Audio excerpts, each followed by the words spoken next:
think we are live. That means the rambling can begin. The ramblings can commence. Yeah, we'll probably get a few people pop up in a minute. I'm not the most popular YouTube channel, so often it's a case of us waiting for people to pop up to ask us questions. We've currently got one viewer, and it's probably me on my phone. Anything for the views. Anything for the views. We'll see what happens. Yeah, we'll give them some time.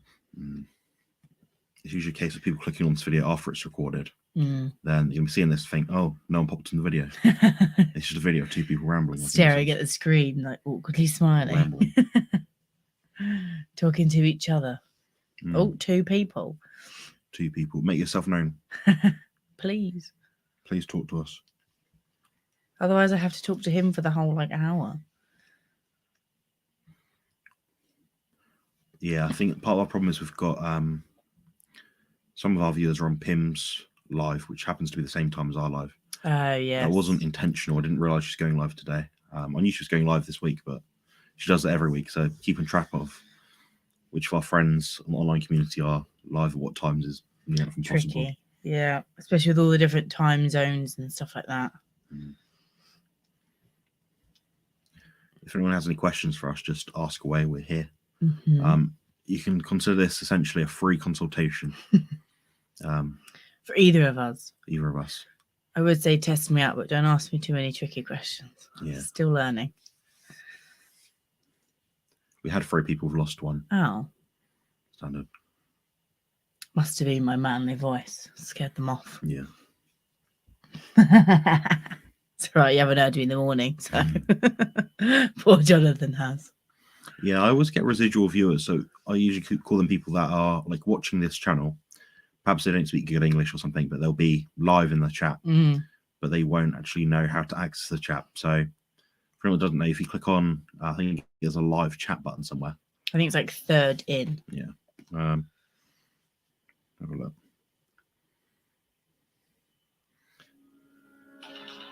Yeah, so it's a third one in it, just says live chat. And you just press on that, then you ask your questions, and that's essentially it. Just type it in there. You have to be subscribed to my channel in order to do this. That's the only prerequisite. That just avoids or stops people from chatting with me that aren't subscribed to me.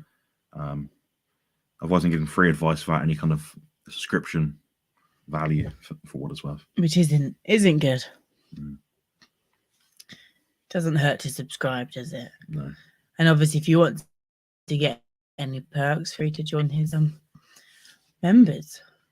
Yeah, I think it's quite worthwhile. I think you got a couple of people on there already, haven't you? About 3 people. Yeah, it's just one way of supporting my channel without having to really do anything. Other ways you can support it is just by buying my consultations. Currently £11 per 20 minutes and £17 per 40. It's very affordable. It's something like, if you compare my prices to the Rivera coaches, which are meant to be the cheapest online, or I've heard they're meant to be the cheapest online, mine are about 7 British pence per hour, per minute cheaper.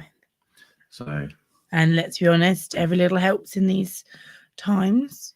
Yeah. Yeah, for anyone that's just joined the chat, please just leave a question and we can start working on it. Get answering. It might be that we only get one question in this whole hour-long chat, and we can talk about it to death. Break apart the sentence itself.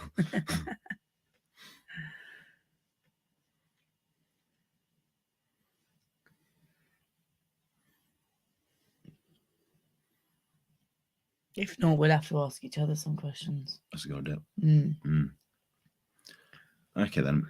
Sophie, what do you think is the most imperative single factor within someone's diet if they're trying to improve their body composition? Why would you put me on the spot like that? You're so harsh.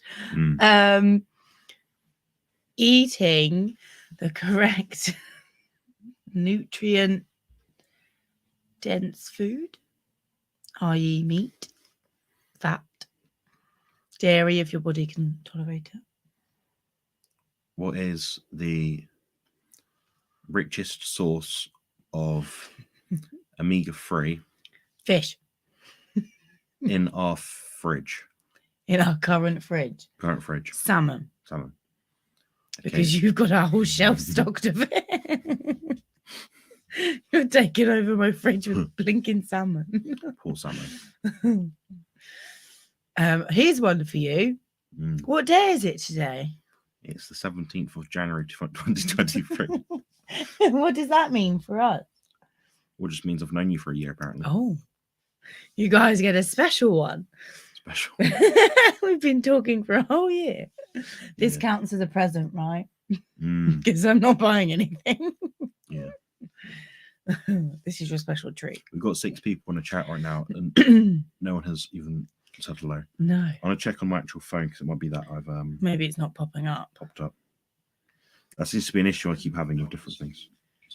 No. I'm gonna check on my actual phone. There's about a 5-second lag between what we're saying and the actual video it's in. Oh no. There's now 7 people on here apparently. One of them's me. So 6 then. Don't think anyone's asked any questions outside of this, have they? Not this week. No, I know Z had one last week.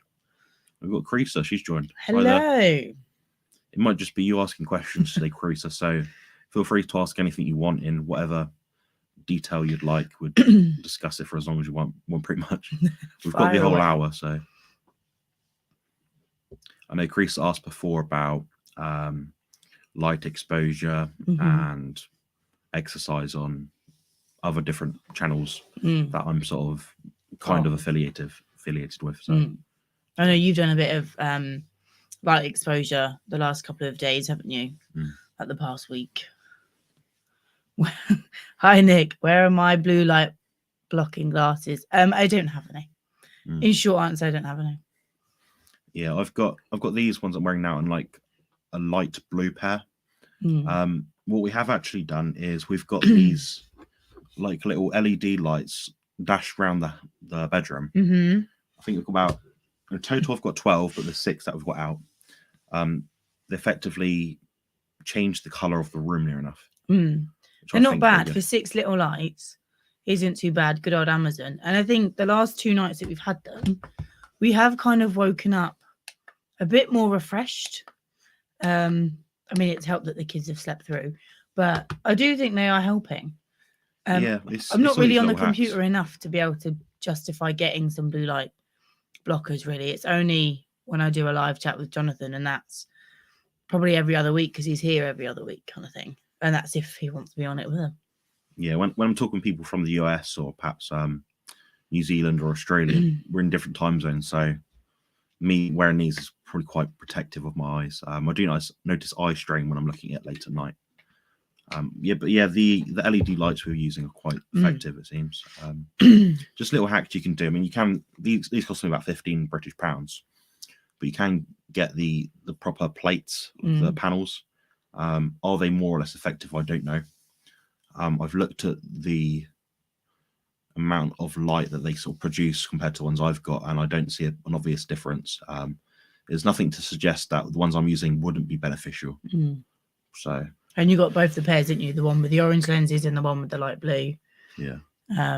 You do have something on your laptop, don't you? But I don't think it was as good as these glasses. So. No, I've got like a very light blue light blocker on my laptop screen. Part of it is getting rid of the blue light in appropriate times of the day. The other part of it is reducing the flicker. So the frequency rate that the actual display, whether it be your computer or your phone or laptop, actually shows the images. So if you have it at a high flicker rate, that will affect you differently to a low flicker rate. So those both those things can affect your mitochondria and how they deal with energy. I'm not very well read in that, admittedly, so I can't really explain it properly. But if you're looking into that sort of stuff, look at some of the writings or talks with Jack Cruz. He explains it a lot better than I possibly can. It seems to make sense to me anyway. Nick, we were looking at bulbs actually, but the light in my living room is kind of fixed in. I'll have to get the landlord round to kind of unscrew it, and the same for his bedroom. they're kind of screwed in, whereas the one in my bedroom is a simple bulb change. But it's, I guess he found these little LED ones, and at least you can dot them about, which is quite helpful. Good question here from Helen. Is this type of diet okay for diabetics? What do you think, Sophie? Well, considering it has, would you say, put into remission, is that the right terminology? My pre-diabetes status. So I would say yes. Yeah, so if you are diabetic and you're using exogenous insulin, or perhaps you've got some sort of glucose disposal agent or some sort of maybe metformin, anything like that, that you're taking, your medication needs will change on this sort of way of eating. Now, I've spoken with people before that are have been type 2 diabetics, and they've now become non-diabetic effectively. So they've put them to remission, but that part of that is being strict with the diet that they're doing. When you take out carbohydrates, you're eliminating the extra need to excrete insulin from your pancreas. So you're making your body more sensitive as time goes on. Now, that's slightly different if you're a type 1 diabetic, where you don't produce any or virtually none. Then you'll be using insulin regardless, but the amount you'll be using will probably be less. And what I would say, just as a disclaimer, is whatever you are going to do, tell your GP, doctor, healthcare practitioner what you are doing, and adjust your medication appropriately. Check your blood glucose levels and make sure nothing goes out of hand, and approach it sensibly. So don't just think as two people on the internet says something, it makes sense. But you will find that the majority of people in this way of eating are it's a construct, but more insulin sensitive. So they don't have as much issues trying to get blood glucose down. Just quickly before we move on, Helen Hallam, that is the name of my auntie. Just double checking it's not my auntie, because if it is, I mean, hello either way, but you don't really see that surname around much, so it was quite good. Do you have experience with dog crap training, aka DC training? It's basically high intensity, high frequency, low volume. It takes one set to failure. If so, what's your thoughts on it? Thanks. Do you know anything about that? Well, I know that we've spoken before, and doing one set to failure, some people can't do to failure, whether that's kind of the safety aspect, if you're like training alone in the gym, or you don't really know how to train to failure properly, meaning it's they're not pointless, but it's not as effective as it should be, which then means if you can't train to technical muscular failure, doing one set isn't beneficial. You need to do at least kind of 2 sets. Yeah, so my training philosophy is very similar to dog crap training, in that you want to provide a sufficient stimulus to the muscle from the exercise you're doing in a relatively lower volume format. But when I say low volume, it doesn't mean you're just doing one set for chest, one for shoulders, one for back. You're doing enough volume. So for me, if I was to do one set to failure on chest, even if it is all out, drop sets, rest pause, negatives, the lot, I'd still want to be able to do more. I think there is a minimum effective volume, and what that is different for different people. And people will generally find they fall into a certain range of volume per week for each body part. Where that is for different people varies a lot. I have one client that does roughly 2 sets per body part in total, split over 2 training days. And that's probably every 8 to 9 days in a cycle. Myself, I might train much more frequently. That my recovery ability is a bit better than most people's, it seems. But yeah, I've got plenty of experience with it. I'd say it's probably outlines what I've been doing for the majority of my training the last few years. In the way it's formatted, I've just had a few tweaks here and there to adjust things a little bit. Essentially, what I do is usually a warm-up set, a very heavy set, which is just what I call a loading set. That might be somewhere between, I guess it might be different some days, but 6 to 10 repetitions. My 10 repetitions of a weight that is loading is very heavy. If I was to put any more weight, so I'd be doing 6 repetitions, I'd probably snap my arms. So that's the kind of intensity that I'm putting into that sort of set. Now, the next set might be perhaps a rest pause, or what I like to do is something called myo reps, where you effectively try to get a certain repetition range, but you use a very heavy weight that doesn't let you get to that repetition range. Now, all you do is effectively what's called a widowmaker, where you take a few breaks between each part of the set. So you might do, if you're trying to hit 20 reps, you might do 10 reps, 5 seconds break, 4, 3, it sort of carries on like that. But I find it very effective, and it's probably what many pro bodybuilders are actually doing now, except they add in some extra fluff volume work. But the majority of pro bodybuilders I speak to are actually doing that kind of training. It's not as much high volume like it used to be. I hope that explains everything. If you have any more questions, Mr. Bruce Wayne, just let us know.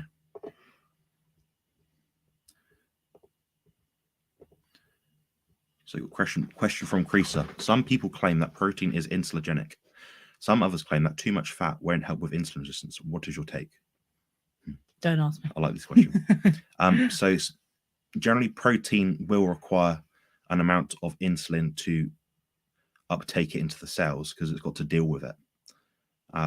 For carbohydrates, the amount of insulin is much higher, and for fat is much less than protein. Some protein is insulinogenic. However, what people don't realize is that some, namely branched chain amino acids and perhaps a few others, they're actually ketogenic. So they actually force the ketogenic state. So not every protein is made up the same. But generally, when you're taking protein, you're taking a bolus, which is not isolated amino acids. So generally, it's going to have a net positive effect in terms of increasing the insulin need to deal with it. The other part of your question. Too much fat. Yeah. So effectively, you have your energy substrate need. So that might be, say you need, hypothetically, just use a random number, say you need 100 units of energy to perform your day and tasks and exercise. If you fill all of that up with fat, then load up with extra protein beyond what your body needs to repair, some of that will be insulinogenic in that it will turn into glucose through gluconeogenesis. Now, what the balance is, which is quite hard to figure out, is the balance between protein and fat. I like people to look at both of those macronutrients as separate entities that have different purposes. Now, you need enough fat and enough protein to support different aspects of your bodybuilding, recovery, your health in general. That's quite an individual question, which would probably need a consultation just to get enough information from you to identify what that is. But my take is protein, fat, 2 individual macronutrients, find out the balance between both of those, which is effective for you depending on what your goals are. If you have any more questions on that or a bit more specificism you want, just let us know. You can ask me. I'm traditionally an ectomorph, and I've used carbs to get from 135 to 185 pounds of body weight. Any advice for me putting on muscle as a carnivore? My appetite isn't massive. Hi, Jason. Thanks for your question. We've actually got a few recipe videos on the channel which might be useful. So the butter bites, effectively, you got we use donut shape, like a mold, perhaps like that big. It's about 50 grams, isn't it? About 50 grams. And that 50-gram little donut has something like 30 grams of fat and about 10 grams of protein. And that's maybe 3 or 4 bites. It's quite easy to get down. And that is effectively just fat and a bit of protein. They're very nice. Tilly, the 5-year-old, loves them. She even asked me to make them. If you're sensitive to butter, which is one of the ingredients, you can swap that out for tallow. Effectively, you can sort of make these little things and hacks to get more food down you. In terms of appetite, I'd look at your body functioning as a whole. Is it that your liver's impaired? So, people that have alcoholic problems, people that have liver problems because of drinking a lot of alcohol, and their appetite's not going to be as much, so they're just going to drink alcohol and the liver's weakened. It releases more B vitamins. You can't uptake as much of the food that you're eating. That's just a side effect of drinking too much alcohol, but it might be that your liver's impaired. I don't know. I don't have a clue, but that'd be probably my first random guess. When you talk about ectomorphs, endomorphs, mesomorphs, these are phenotypes of the standard body types, which is effectively mean that you're either very thin, somewhere in the middle with a bit of muscle, quite low fat, or someone that's very big. I've been probably all 3 of those phenotypes in very short periods of times. So I wouldn't get too messed up in your head about thinking you're one of those types. It might be that you have characteristics of all three. It just takes a long time for you to get the health needed to facilitate what goal you're trying to get to. But well done on gaining 50 pounds of body weight. That's really good going. Fantastic. Very good, especially coming from a lighter sort of frame. That's brilliant. If you have any more questions about that, just put another one in. I'm happy to answer it. It is so. It is. All right, Ducky. Your northern auntie. Have I met Helen? No, she's Dad's sister. She's in Nottingham. Oh, nice to meet you, Helen. Thanks very much for popping by the channel. Thanks for coming on. Feel free to leave a super chat. Get abs on as well. Get the whole family. Can you get too much iron on the carnivore diet? I like this question as well. So effectively, yes, you can do. Is it hard to do? Yes. When you're looking at your iron uptake, you're looking at your serum ferritin level. Now, I've seen people with ferritin levels all over the board with no symptoms. I've seen people with lowish, well, high ferritin levels, but on the low end of the high, and they're having all sorts of symptoms. If you're not having symptoms, I'd suggest that probably you're not having an issue. Now, it's something to be wary of if you are testing high for ferritin in your body, but your body's quite efficient at getting rid of expelling excess that you don't need. I wouldn't want to say to you, just eat loads of beef liver with loads of iron, because that's not going to be too helpful. So just eat a standard diet, and you probably can't get too wrong. There probably are some genetic subtypes, some polymorphisms where you will uptake more iron from the diet that you're having.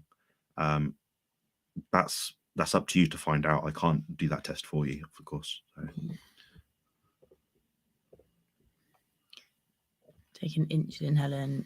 Yes, she's type 2, metformin and insulin. That's interesting.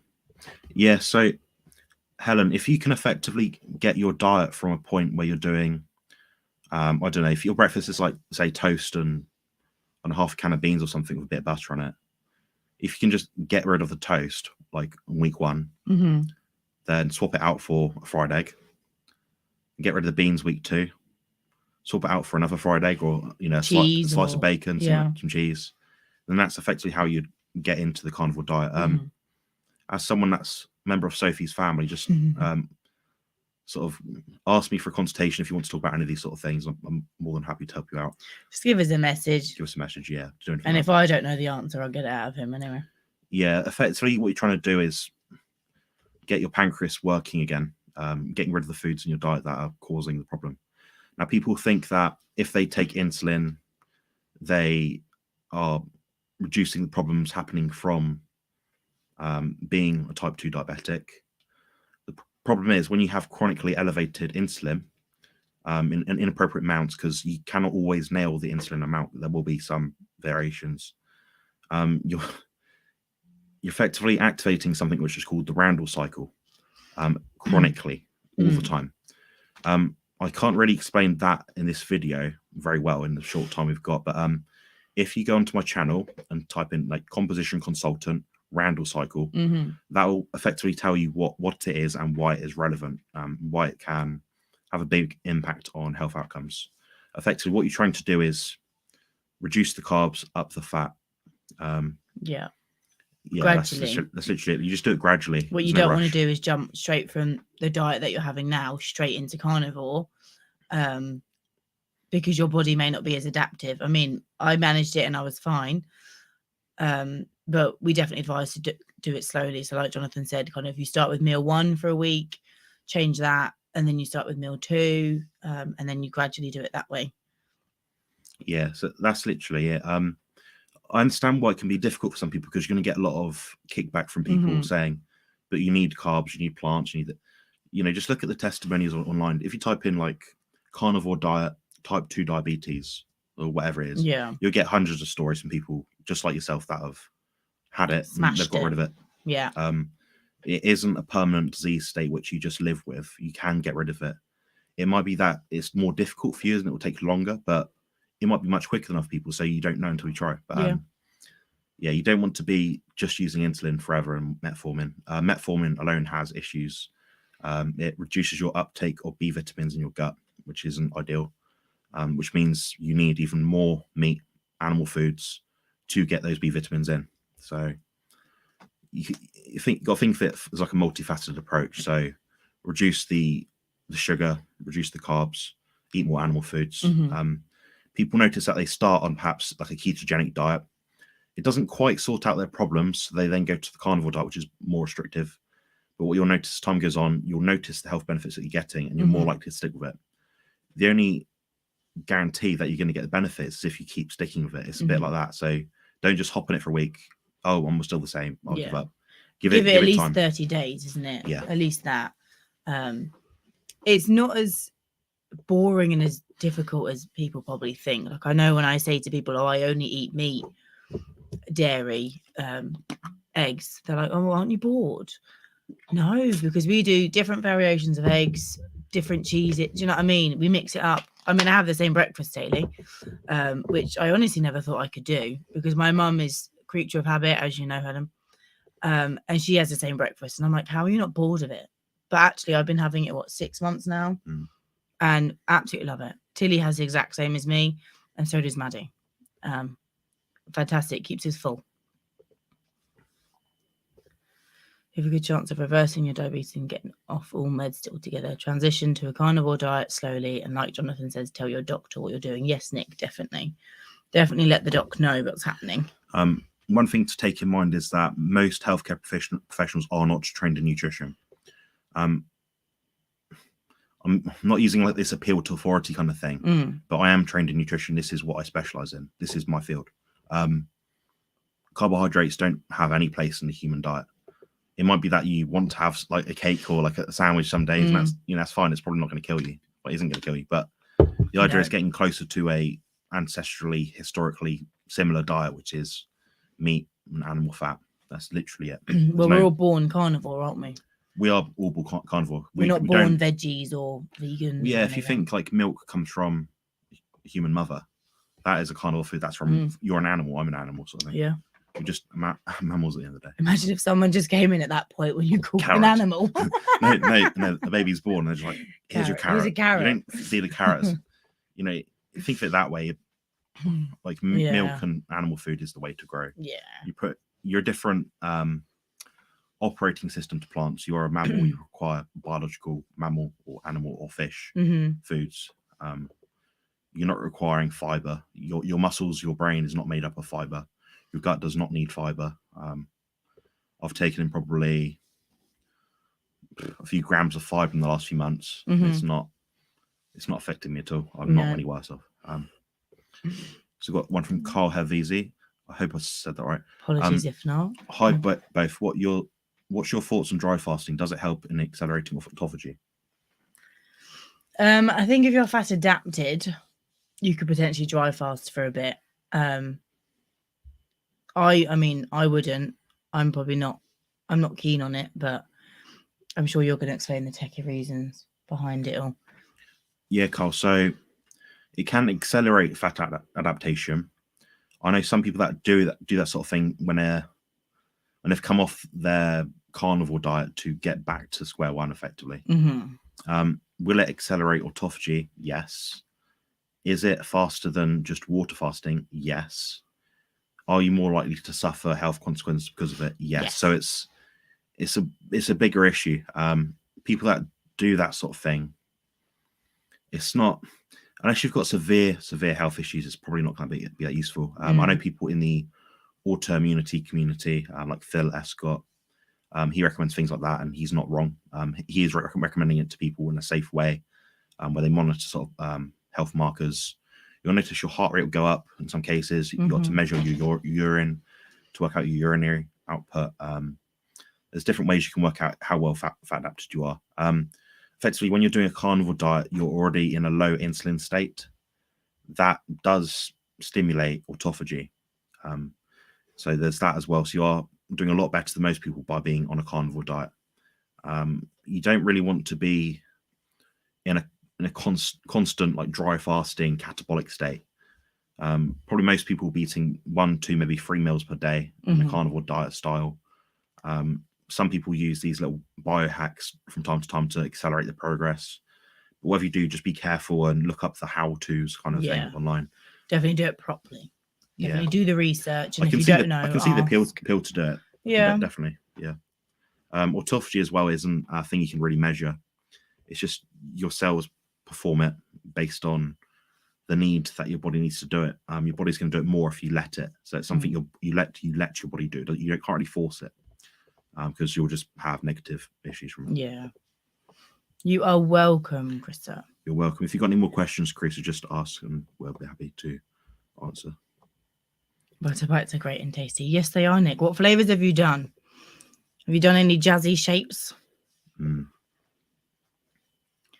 love brown butter bites. I was looking for a recipe for your special butter bites. Yours have protein. Do you have a recipe video? I think you mentioned it in what you eat in a day. Yes, they do have some protein, and yes, we do have a recipe video. If you want to just search it on his channel. Nick or someone else can put the link in. One of the mods can. There's also a protein like waffle recipe as well, which is a good little kind of dessert. And then I make a protein paste with literally just protein powder, and then you can either use water or milk to kind of make it to the thickness that you want, and then that's kind of like icing, and then you can like drizzle it on top. Yeah, some people I know are doing it's effectively like fat pulsing. That there's not really a term for it, but I'm gonna call it that. It's gonna be my make thing. up a term. I'll make up a term, fat pulsing. So what you'll be doing, Jason, is you'll be having your standard 2, 3, 1 meal a day, whatever it is. Then throughout the day, between those meals, you'll be having a butter bite. As long as you're fine eating it, you're tolerant to it, it's not going to make you ill, go ahead and do it.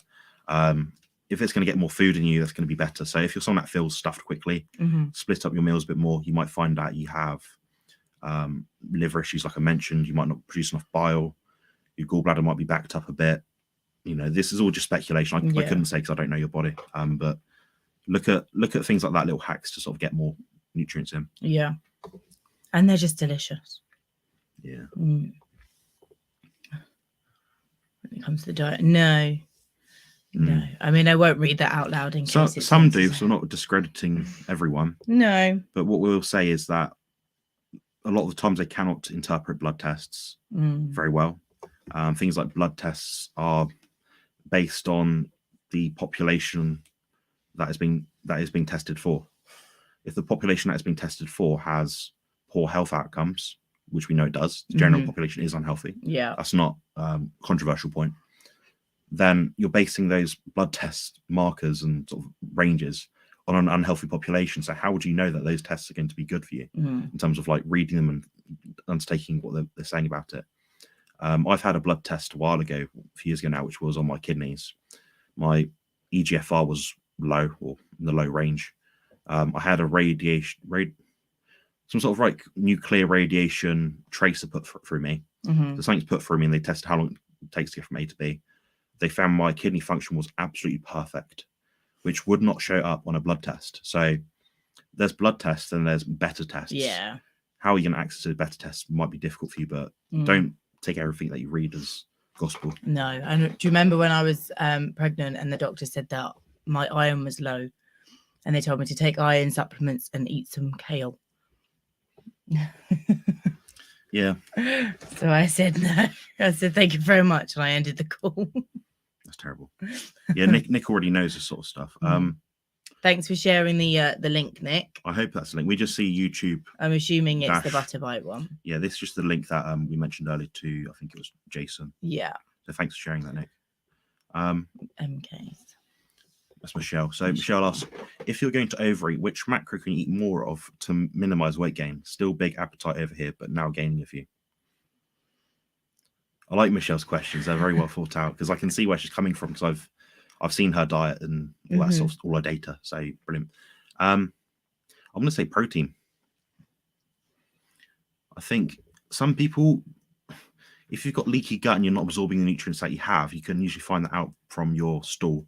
So what comes out, if you notice it's very runny, you know, you can tell you're not absorbing anything because you've got low energy, your hair's falling out, your skin doesn't repair very well, you get dry skin, you know, all these different little markers you'll get. Then you might have leaky gut, and you might actually need to heal that leaky gut. You might be eating too much for certain foods that is causing a problem, or external factors around you in your environment which are causing leaky gut. As a guess, I'd say it'd be protein. That'd be your best bet in terms of overeating.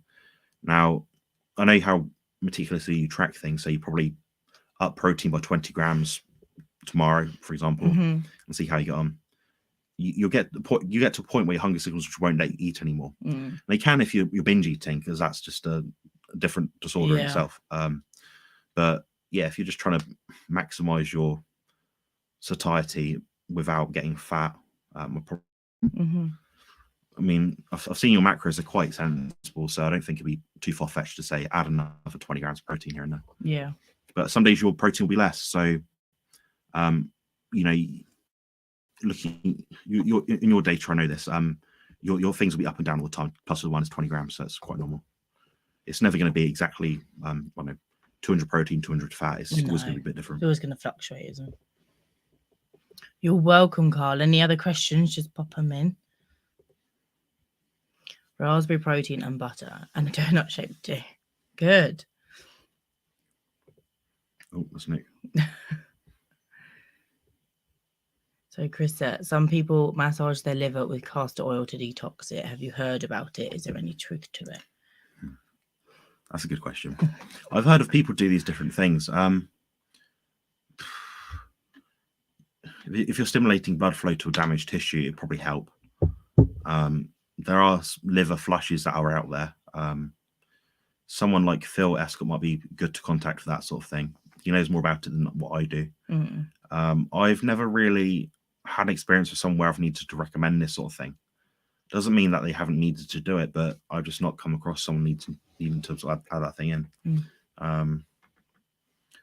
It's very hard to say, but I've not personally heard of anything, so I can't really comment on that. If I don't know, I don't know. Yeah. So, but yeah, Phil Escott is the person you want to contact for anything to do with liver flushing. Michelle says, thank you. You are welcome. No worries, Michelle. Yeah, if you ever want any more consultations, let me know and I'll hook you up with like a 20% discount code or something. I appreciate you coming to these lives and asking good questions. That's all we've got so far. So I'm hoping Nick has some more questions. Nick, come forward. He was like that on our first live, wasn't he? Thankfully, he was there for loads of questions because it was a quiet one to start with, wasn't it? Our very first live. Yeah. Yeah, these will be quiet sometimes. I mean, oh yeah. You know, you can't. It's like when you start these lives. Like when I go into Bart's lives, I'm just me and one other person just chatting for like 5-10 minutes. Then everyone pops on all of a sudden because they've got the notification. Yeah. Then it'll be like 300 people within minutes, sort of thing. So, yeah. Well, I know that sometimes YouTube doesn't actually notify. Ask a question, Nick. Are you off the dairy now, Jonathan, or back on? So I tried lowering it for a few days back. It didn't make a difference. I upped it. Didn't make a difference. So it's kind of just if you feel like you want some, you'll have some. Yeah, I feel like I sometimes crave the salty taste, you know, like the cheese with the eggs I do. Yeah. That's quite nice sometimes. I can quite happily have eggs with just the salt, with nothing else on it. I don't really mind. But I think, does dairy have addictive properties? I mean, it does have those, it's called like casein morphins or something. Some sort of like addictive property it has. It is a hormone or not hormone. It's like a drug or something, effectively. But yeah, I noticed if I don't eat it, I don't feel quite as good. But if I just have a bit, I feel a bit better. And as you're getting no ill effects from it, then why remove something you enjoy if actually it's it's fine. You got to be sensible about these things. Yeah. Yes, we actually had a off day from training today. We didn't feel like training. To be fair, it was cold, and because I've got the new home gym, there's a gazebo, but obviously the weather will still get in because it's open, and the mats were very slippy. The machinery was slippy, so it would have just been too unsafe, really. Chaotic. And yeah, I don't need him breaking his back when they've just fixed it. I'd never at the end of it would I be my own gym that's done it. If you're wondering how cold it was today, my beard, where I had like maybe a bit of water on it or something, was like frosting up as I was walking back from the car. I noticed like little white bits in my beard. I was like, oh. He's not going grey already in his old age. Not yet. No, I think it was -6. It was. I felt cold. I even didn't wear shorts. And I usually wear shorts. Yeah. So yeah, but it's a bit warmer now. We've got the radiator on, wearing shorts. So. Yeah, I had to warm the room up for the kiddies. Yeah. But yes, it was very cold. So hopefully tomorrow it's not as cold and we can train legs tomorrow. Yeah, what we're going to be doing is something like maybe leg curls, leg extensions, split squats, maybe some squats, just body weight sort of. Yeah. Smith bar. Calf raises. That'd be pretty much it. We can't do much else. I can't deadlift, obviously. I would like to start doing like a hyperextension movement at some point, where you're focusing on the glutes and the hamstrings. It will be quite an add-on, so it's probably something I'm going to add on last in my routine. But that would effectively be just maybe one set, maybe some static holds, nothing like explosive. It's just getting blood flow to my lower back. It's not about loading it. It's just to stimulate recovery. So that's where that sort of thing comes into it all anyway. Yeah, I think that's about it. Go back to basics, don't we? Yeah, there's nothing wrong with basics. No. It's good to kind of reset the body, I think, because I know when I was training, I was having the bit of issue with, you know, some of the movements, and I couldn't get past it. But then kind of going back to basics, retraining those muscle groups, I feel like when it's then time to go back to the original training, I'll hopefully be much stronger. I'm ready to tackle that. Yeah, I'm hoping to get stronger over time. Yeah. I've never really been too focused on strength. It's all about like the feeling in the gym. Like, regardless of the weight is just the number on the machine, really. What I'm trying to do is just maximize tension. So if I'm doing a 5 kilo bench press and that's making my arms and chest shake like Billy-O, brilliant. That's the job done. Yeah. You know, the weight, your body doesn't know the weight; it just knows tension. We've noticed the difference training outside as well, haven't we?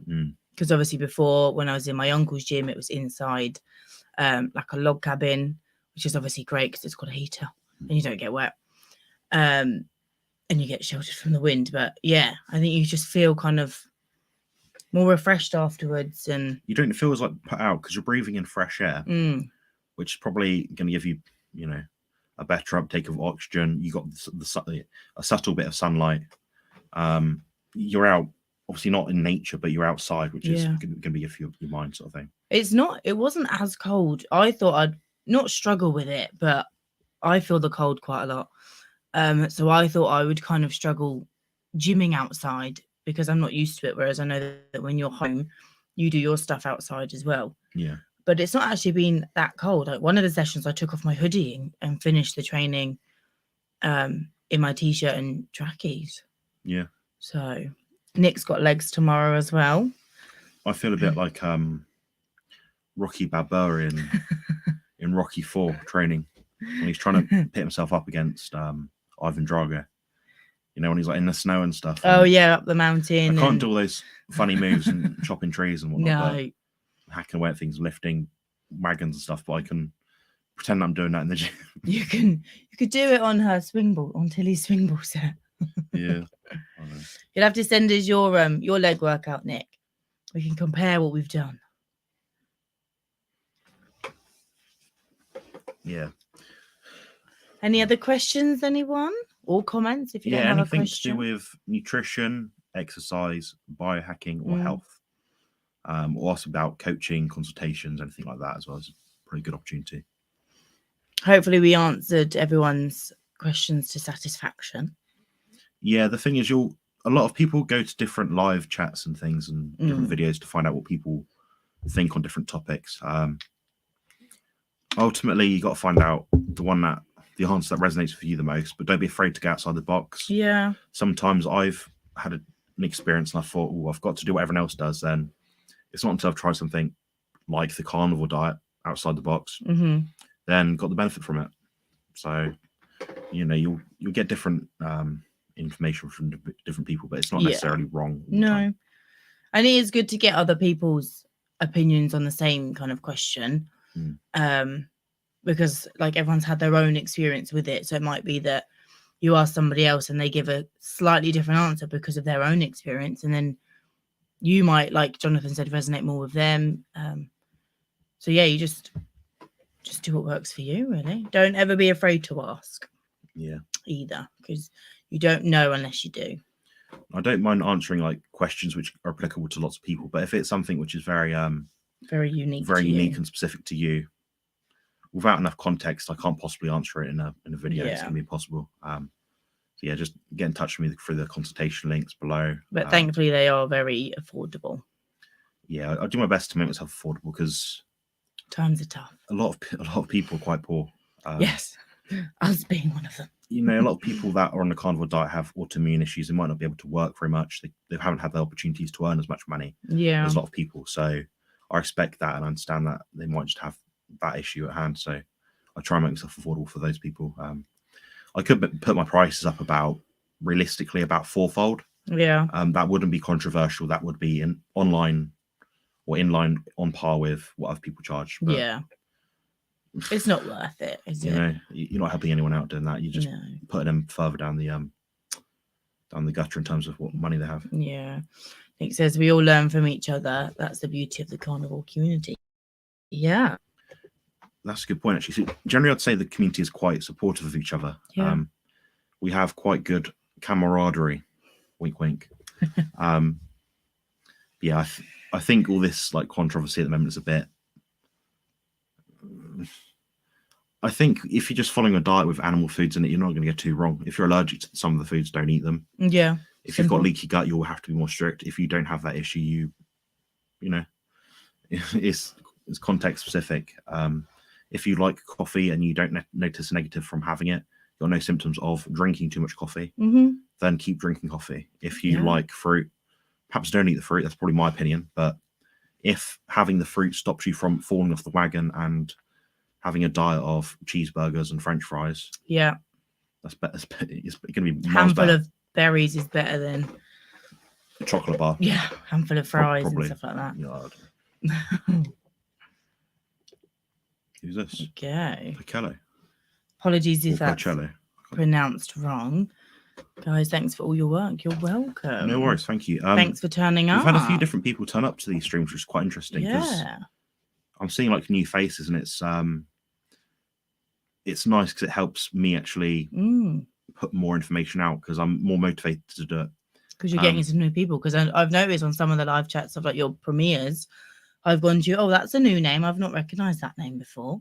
Yeah. Which is good. My whole point is to not be too controversial, state facts only, be respectful to people. And at the end of the day, I'm looking to improve people's health. I'm not looking to spark up controversy to get more views. No. I don't need to do that. It's not about clickbait or anything like that, is it? No, you'll see that in some videos of the newer carnivore channels. They put these thumbnails up, which are bizarre. I got ripped into a bit from Michaela Peterson for a thumbnail or a video I just made and put out. Yeah. Nothing I said in that video was incorrect or controversial. Part of it was speculation, but that I said clearly that was my opinion. So yeah, there we go. Thoughts on the X3 system? Have I had this question before? I think we had it on our last one, actually. Maybe. It's good for maximizing muscular tension in the end or the most contracted concentric portion of the movement.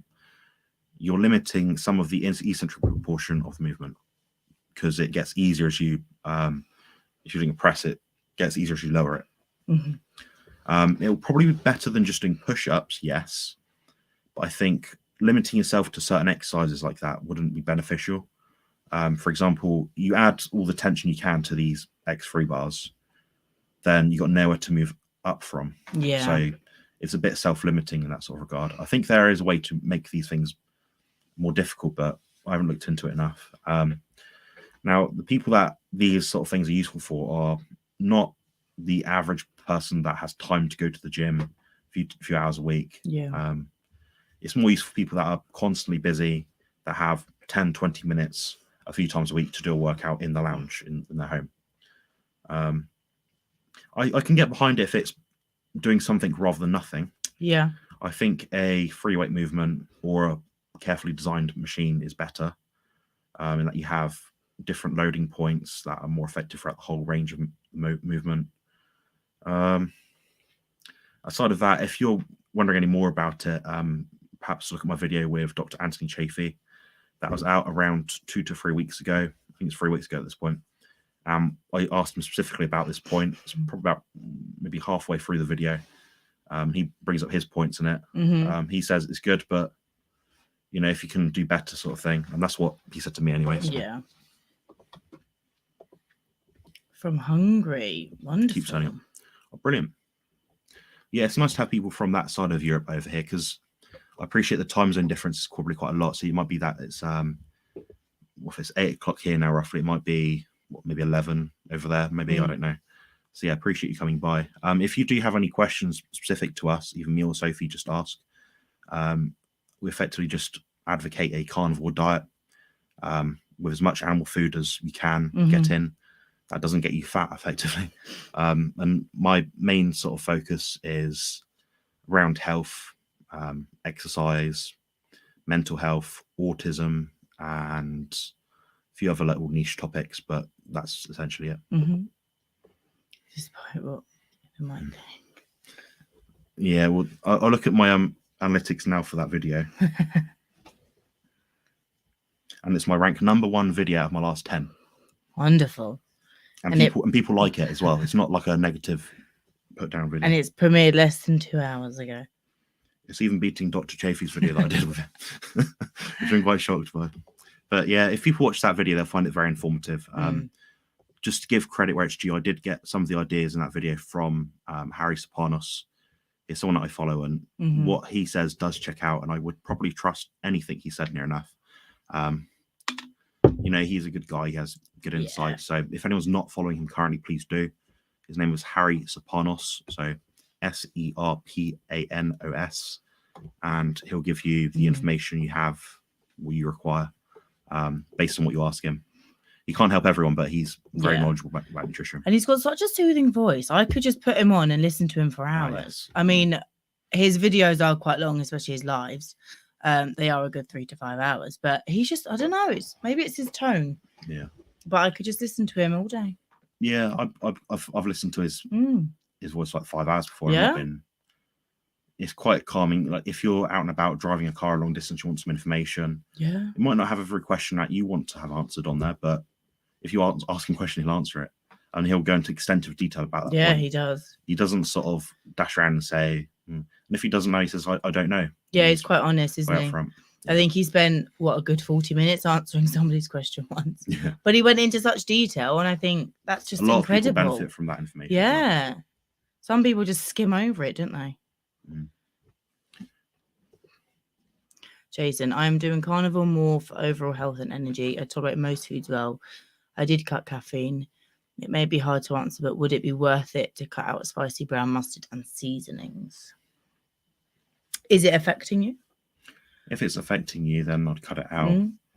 The spicy brown mustard, is that like a sugar-free? So the thing about seasonings is some have more toxicity than others. So for example, if you're to have turmeric, for example, that would be very toxic. Some people are very sensitive to things like garlic, onion. It's a case of trial and error. Some things are less toxic than others. Yeah. Not every season or spice or herb is going to kill you, sort of thing. No. And a little bit isn't, providing you're not affected by it, a little bit. If those seasonings will help you get the food down, that's only going to help you out. Yeah. If you're someone that is underweight or wants to gain weight and you're suffering, find a way to get the food in without harming yourself. So it sounds very basic, but that's probably the most obvious answer I can give you. Yeah. I use seasonings. We quite like aromat. That's quite a nice seasoning. Yeah, it's got a ton of MSG in it, but I don't really care. I quite like it. I wouldn't advise anyone to have it. No.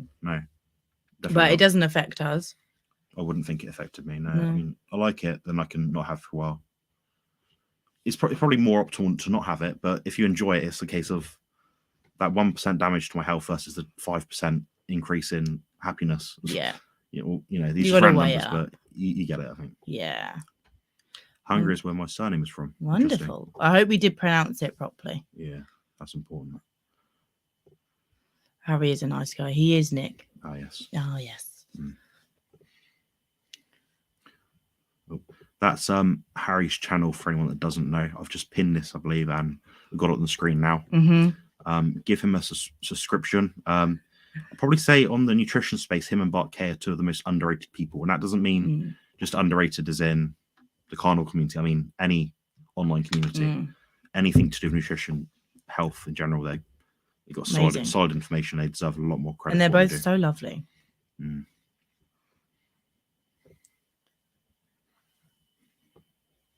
Oh, sorry. I'm carnivore and slowly improving health issues. I've not enough energy though, and still fine tuning. Yeah, so I suffer with chronic fatigue syndrome, so I can relate to you there. You'll find as your mitochondria sort of undertake different processes to build themselves up, become more efficient, you'll have more energy as time goes on. If you come from a diet like maybe a vegan or a vegetarian diet, and you've been doing that for 10 years, 20 years, you've got a lot of damage to sort of seal up. So it'll take you a longer time. You're guaranteed to fail if you quit already. So I'd suggest you just keep going.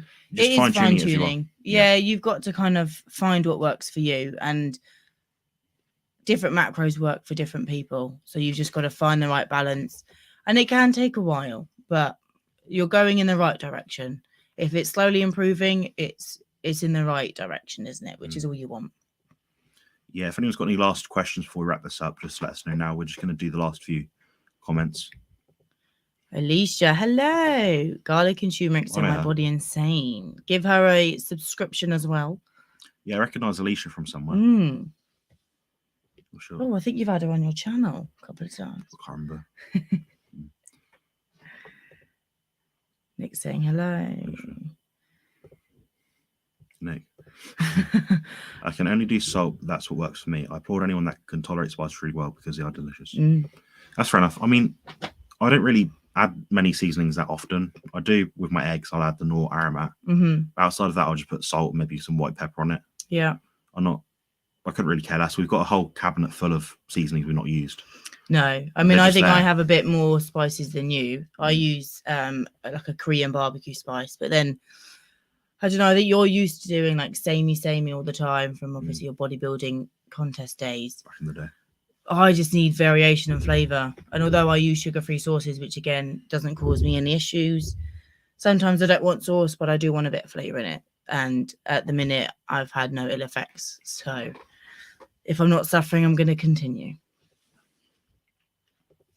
Jason, I currently use garlic, white pepper, spicy brown mustard, no sugar. Tapatio hot sauce. Those are pretty much all I eat is non-carnivore foods. Haven't noticed any issues. Well, you've not noticed any issues. Yeah, if you get very desperate, just take one of those things out and see what happens. You know. I've not tried that hot sauce though. Quite like sriracha. I like Korean sriracha barbecue. I think it's called. Yeah, it's different. When I first had that, it was different because obviously you're not expecting barbecue sauce to have a kick, but it was quite nice actually. Yeah. You are welcome. Thank you. I'm glad you made it. Yeah, for anyone that doesn't know, in case we've been rambling about it enough already, and you haven't heard, I'm still doing consultations. I keep my planner relatively open so people can access me at an affordable rate. The website is above my head. You can't really miss it. No, big enough to read. Yeah, effectively, I've got a perfect track record so far of dealing with clients. I haven't sorted everyone's issues out totally, but everyone has come away from a consultation with the knowledge that they need to start a plan or change something that they might have been doing wrong already. Yeah. Generally, everyone's very happy. Which is all you want. And I'm still doing my course to be able to take on some clients and do some consultations. So there might be times where I'm kind of in with Jonathan on a consultation, just seeing how it's done. And then maybe as I get that bit more confident, I might take a consultation and then he will just be behind me checking that I'm doing it all correctly. And then eventually I'm hoping to be on your website, I know, and then I'll probably be a different price to you because I'm not as knowledgeable. I mean, I'm learning from the best, but I don't have his degree. And my qualification's as good as I can get. Yeah. Yeah, it's important to listen carefully to the clients because yeah, I'm friends with quite a few of them, actually. I sort of check in with them, they check in with me, even after they've finished their coaching plan with me. everyone's happy and good to go. I mean, a lot of people have the information they need, so they don't need more coaching. They'll just check in occasionally for a consultation or something like that.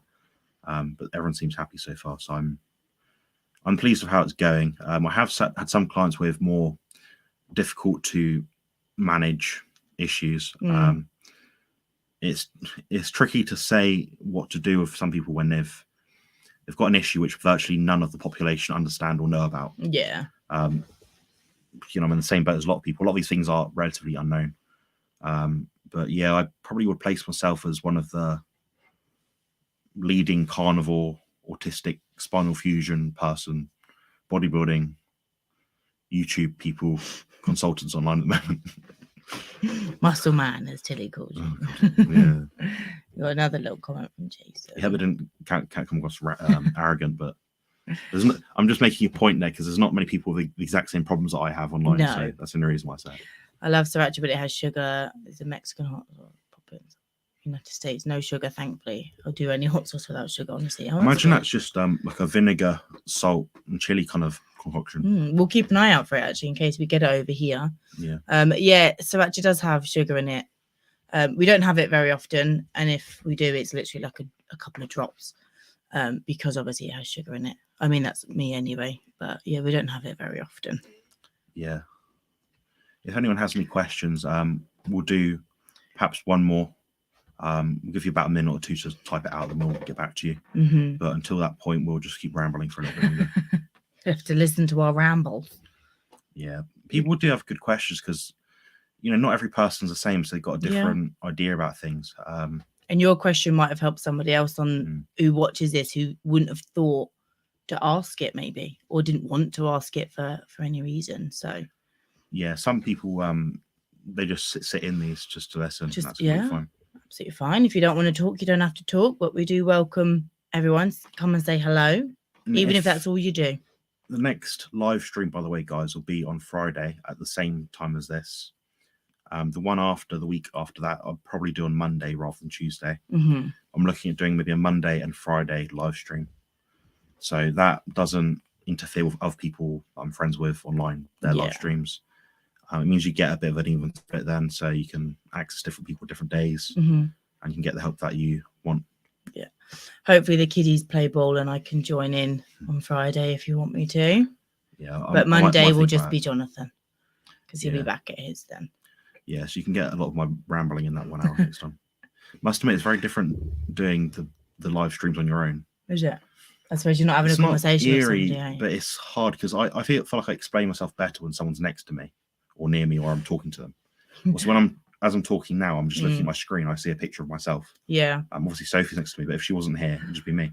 Would you like me to put a picture? I'll just put a picture of you like with a cardboard cutout. Then it looks like you're talking to me. Yeah. Thanks for that, Nick. Let's just put that up. Be sure to hit the like button either now or after the stream. Yes, it would definitely be much appreciated. Yeah, I'm being quite heavily censored now, not just from the platform that I'm on, but other platforms as well, about books and faces and things. So I don't think it's so much that platform itself, but the people that are on it. Yeah. I posted something recently, or was it the other day, or even yesterday, about autism and the carnivore diet. Oh yeah, you shared your video, didn't you? Yeah, and the admins of a group with around 43,000 people on that group, decided that I could not post that video. They gave me no reason, and they automatically blocked my video.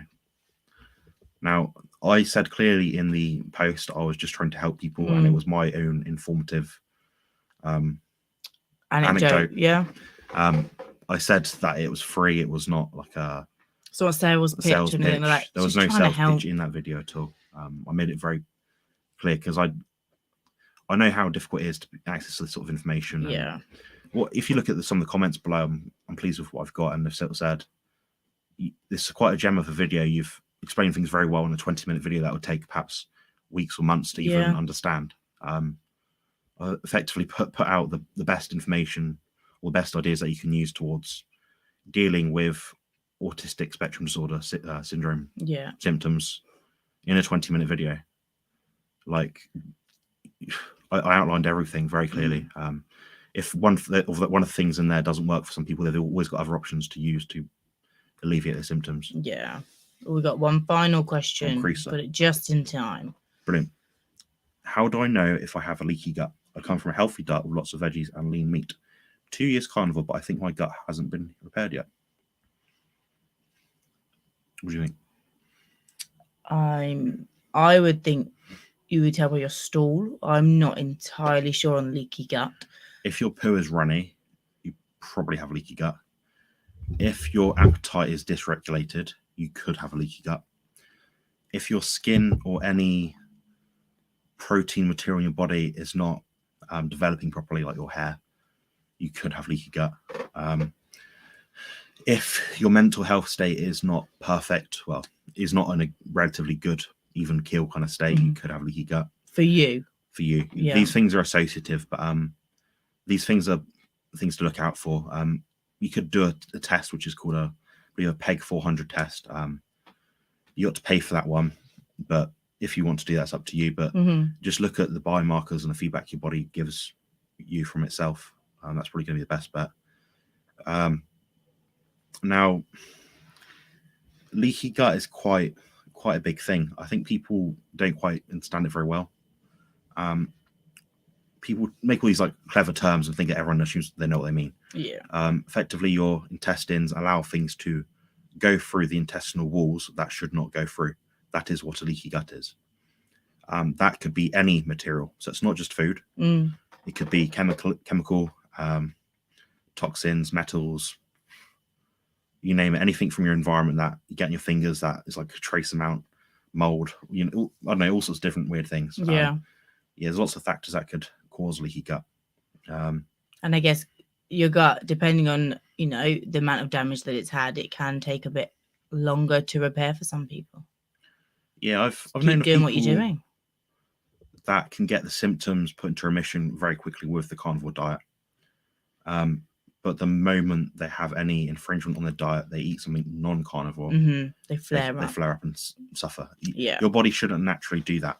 Now, what I'm talking about here is like you have a baked potato rather than, I don't know, a fried egg or something. You have like a small infringement in your diet like that. That's something like that your body should be able to tolerate and deal with effectively. If you're having lots of issues after having a non-carnivore food, that would suggest that your gut isn't properly healed yet. I think you'll get probably different answers from different people depending on online where you look, but that's what I personally think based on what I've read. Yeah, I think that's every question we have now. Yeah. Brilliant. Right. If everyone's happy, please leave a like.